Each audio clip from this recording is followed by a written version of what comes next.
कविराज विश्वास ढेंकानाल जिला कांग्रेस कमिटी सभापति। देखो मनरेगा योजना गोटे श्रमभित्तिक योजना श्रमिक मानक 100 दिन कम दे जो भाव में श्रमिक मैंने दादन खटिया को बाहर को जाते निज गाँव में ग्राम सभा करी पल्ली सभा करी पंचायत आप्रुव कर श्रमिक मान कम जोगे देवार व्यवस्था होता जोटार व्यवस्था भितर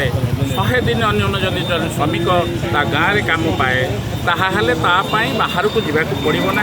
ता सहित ग्रामांचल भित्तिभूमि उन्नति हो जो कम आम श्रमिक मान द्वारा गाँव में हम पोखरी हो रास्ता हो वृक्षरोपण हो ये अनेक योजना आप मनरेगा योजना था या सरकार भारत वर्ष में कांग्रेस सरकार कर आईन में परिणत किंतु या बर्तमान से परिवर्तन करते